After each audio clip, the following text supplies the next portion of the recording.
79 vjet nga krijimi i forcave zjarrfikse. Më 9 dhjetor të vitit 1946 u krijuan për herë të parë forcat zjarrfikse në vend, ndërsa sot pas 79 vitesh, në një intervistë për Blu Televizion, një nga zjarrfiksit më të vjetër në këtë profesion, me rreth 42 vite si zjarrfikës, Luan Kapaj tregon sfidat për kushtimin dhe njëkohësisht dashurinë për atë që të përcjell profesioni i forcave zjarrfikse.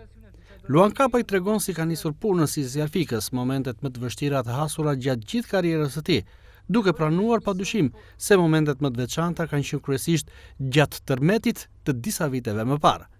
Luan Kapaj pranon se ky profesion ka vështirësi, ndërsa në shumë raste ka rrezikuar edhe jetën, por përballë sfidave, diçka e tillë harrohet dhe lihet në plan të dytë.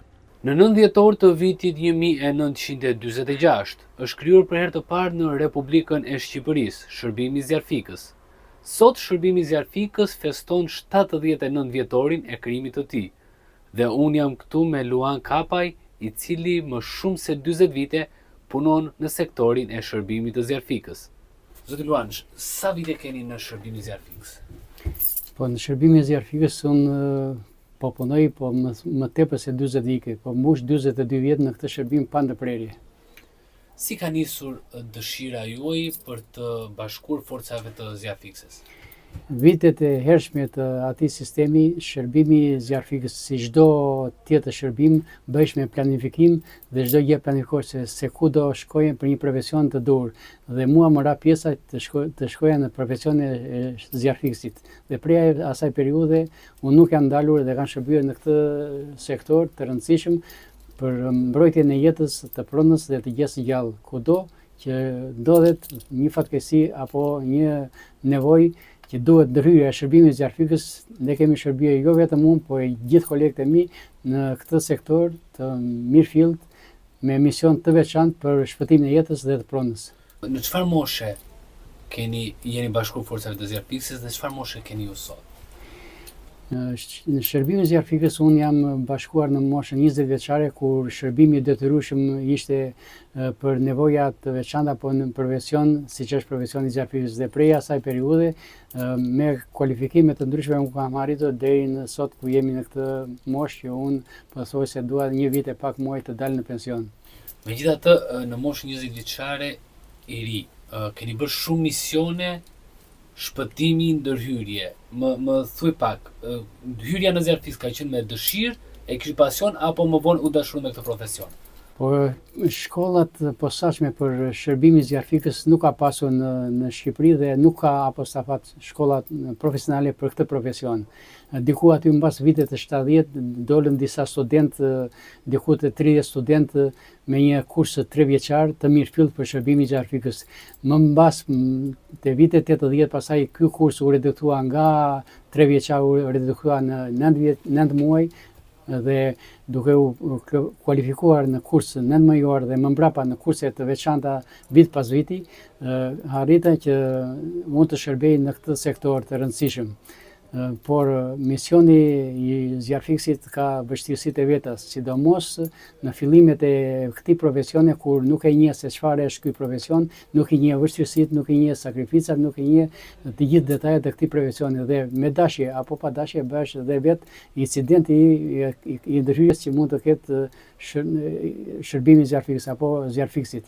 Dhe duke kaluar vitet, duke mësuar dhe nga profesioni, atëherë pastaj arrin që ti jo vetëm që të ndërhysh me profesionalizëm në një situatë emergjente, por të orientosh edhe kolegët e tu për të shpëtuar jetën apo pronën dhe në rrugë time sipër në gjatë këtyre viteve ne kemi shpëtuar shumë jetë njerëzish, kemi pësuar dhe dëmtime, jemi lënduar dhe vetë, por është kënaqësi dhe është një mision i veçantë që të shërbesh në këtë sektor, sepse është aq i dashur, por edhe i vështirë për të ndërhyrje. Sa fëmijë ka Luani dhe si e kanë pritur familjarët e Luanit kur kthehej vonë me ditë të tëra në shërbim? Luani ka një familje të rregullt që është gruaja dhe 2 vajzat e tij, të cilët ato kanë dalë në jetë dhe shikojnë, kanë krijuar familjet e tyre, por ne zjarrfikësit apo dhe ushtarakët e tjerë edukojmë familjen tonë me atë edukatën që nuk e dim se kur mund të ikim për në vendngjarje dhe kur do kthehemi. Domethënë familja jonë mësohet me vështirësitë që ne kemi, por dhe me orar të zgjatur në situata të ndryshme.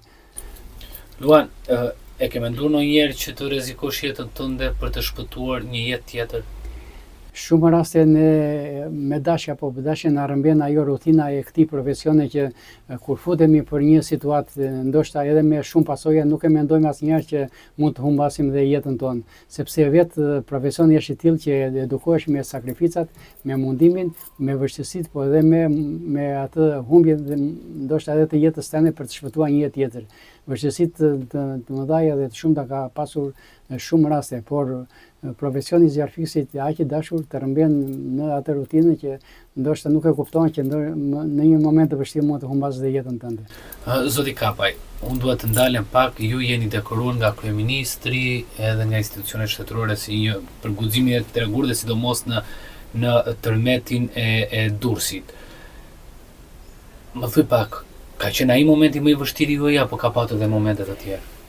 Momentet vështira gjatë jetës apo gjatë këtij profesioni ka pasur shumë raste, por të punosh në një situatë kur jeta jote është është shumë e rrezikuar dhe është prezente, ka qenë ajo tërmeti, sepse ka qenë një ndërhyrje shumë e vështirë, një ndërhyrje me orë të zgjatura, një ndërhyrje që ti e shikoje me sy të ty që kishte lëkundje, akoma janë pas lëkundje dhe tërmetit, por dhe ajo profesioni yt për ta shpëtuar jetën e njeriu atje ku ai kishte ngecur.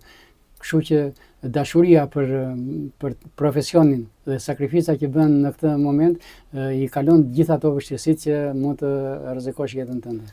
Me rreth 42 vite profesion në forcat zjarfikse, Luan Kapaj, një nga më të vjetri zjarfikës në vendin tonë, por edhe në Vlorë, tregon se për të qenë pjesë e këtij shërbimi, duhet që të rinjtë ta dashurojnë atë, të jenë profesional dhe të mos harrojnë që duhet përkushtim në çdo moment, ndërsa përcjell edhe një urim në këtë ditë të veçantë për forcat zjarfikse. Çfarë duhet të di një zjarfiks i ri bazën, dhe e dyta do doja edhe një urim për 79 vjetor në shërbimin e zjarfikses. Të gjithë zjarfikësit e rinj që vinë në shërbimin e zjarfikësve para punës duhet të dashurojnë këtë profesion, sepse pa dëshirë nuk mund të kryesh një mision që ty të caktuar shpëtimi i jetës dhe i pronës. Dhe pa sakrificë, pa dëshirë, pa profesionizëm, pa kurse, pa trajnim, nuk mund të kryesh këtë profesion. Duhet koha e dur, duhet momentet e dura, duhet në vështirësitë që ti ta dashurosh dhe të punosh në këtë shërbim zjarfi. Ndaj, me këtë rast rekomandoj të gjithë zjarfikësit e rinj që ta dashurojnë si profesion dhe të mësojnë, sepse është një profesion shumë i dashur, por sa i vështirë aq edhe i dashur është për shpëtimin e jetës dhe të pronës. Një urim? Urimi uroj gjithë kolegët e shërbimit zjarfikës kudo që janë në Shqipëri, ta kryejnë me dashuri këtë profesion, sepse shpëtimi i jetës dhe i pronës është primare në këtë botë që ne jetojmë. Sot 79 vite nga krijimi i forcave zjarfikse në vendin tonë, një shërbim i përballur me sfidat e vështira të shumta gjatë gjithë kohës, por që kërkon padyshim përkushtim dhe dashuri për të gjithë të rinj, të cilët zgjedhin të jenë pjesë e forcave zjarfikse.